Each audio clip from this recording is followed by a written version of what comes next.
Lorsque l'appareil est allumé pour la première fois, il arrive avec l'écran de sélection de la langue. Ici, l'utilisateur peut sélectionner la langue dans la liste en appuyant sur les boutons. Haut et bas. Notre appareil propose les langues turques, anglais, allemand et français. Aujourd'hui, nous allons continuer. Et avec la langue turque, lorsque nous sélectionnons la langue turque et que nous appuyons sur le bouton OK, notre appareil s'ouvre en mode guide que nous appelons mode guide. Vous pouvez également accéder au mode guide en maintenant enfoncer les boutons haut et bas à n'importe quel moment pendant l'utilisation de l'appareil.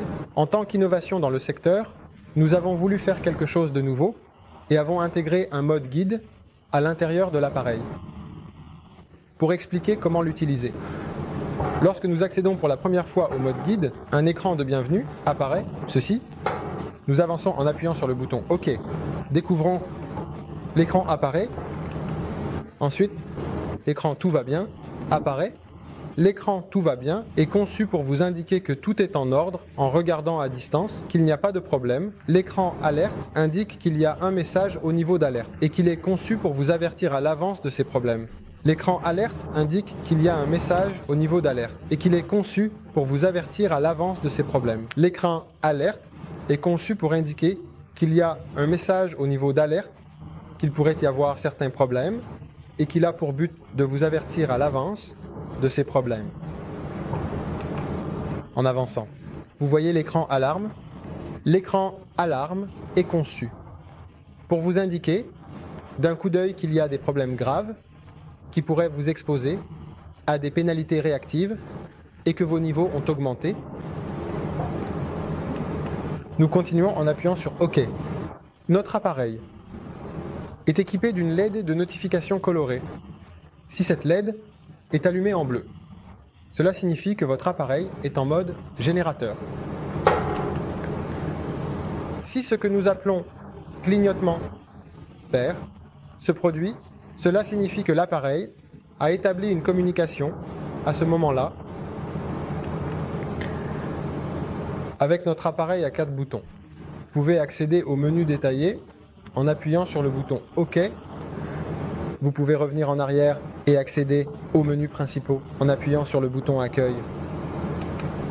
Enfin, le mode guide vous remercie.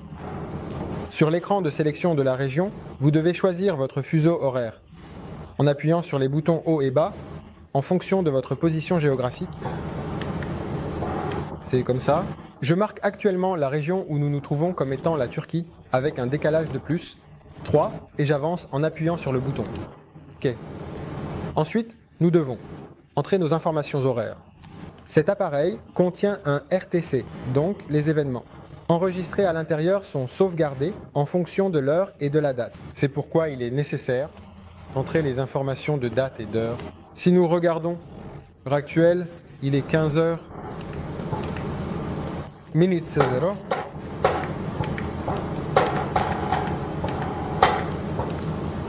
Nous avançons en appuyant sur 43 par seconde. L'année est 2018. Nous sommes au 12. Aujourd'hui, nous sommes 25. Après avoir saisi ces informations, nous avons appuyé sur le bouton pour avancer. Lorsque vous réglez le transformateur de courant, la première chose à faire est d'entrer la valeur primaire de notre transformateur de courant. Actuellement, nous avons un transformateur de courant 50E5 dans notre polo. Ici, j'entre la valeur primaire à 50 et la valeur secondaire à 5 ampères en utilisant les boutons haut et bas. Et j'avance. Ensuite, nous devons entrer l'information sur la fréquence nominale du système. Ici, nous avons l'option de 50 Hz, 60 Hz. Comme il y a une fréquence de 50 Hz dans le réseau où nous nous trouvons actuellement, nous sélectionnons 50 et appuyons sur le bouton. OK. Pour la valeur cible de cos-phi, nous devons d'abord choisir si elle est inductive ou capacitive. Nous choisissons inductif. Et ensuite, en général, nous sélectionnons un plus, un selon la préférence de l'utilisateur et nous continuons en appuyant sur le bouton OK. Enfin, le relais réactif nous demande niveau de référence. notre niveau de référence doit être un condensateur triphasé qui fonctionne correctement. Dans ce relais, nous pouvons également choisir le niveau que nous souhaitons comme niveau de référence. Je veux maintenant choisir le premier niveau comme référence. Alors je sélectionne 1 et j'appuie sur le bouton. OK. Le relais réactif est en train d'effectuer l'opération. Correction de connexion. Il active et désactive le niveau de référence, comme vous pouvez le voir. L'écran indique « Corriger » et il nous dit que nous devons appuyer sur le bouton « OK ». Nous appuyons le bouton « OK ». Ensuite, notre relais réactif commence à effectuer l'opération que nous appelons « Moto Setup », c'est-à-dire l'identification automatique des niveaux. Comme vous pouvez le voir en bas à gauche, un symbole de coche est allumé à côté du niveau sélectionné.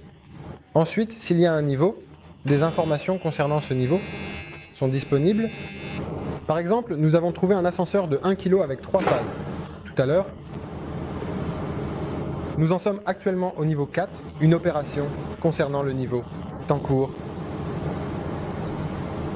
Oui, le processus d'autostop est maintenant terminé. L'appareil nous dit que nous devons appuyer sur le bouton OK. Nous avons appuyé sur le bouton OK. Étant donné qu'il s'agit d'un appareil avec un pilote, ce modèle va effectuer l'opération liée au pilote. Après avoir terminé le processus de définition lié au pilote, nous avons maintenant réalisé l'installation de notre appareil. En appuyant sur le bouton OK,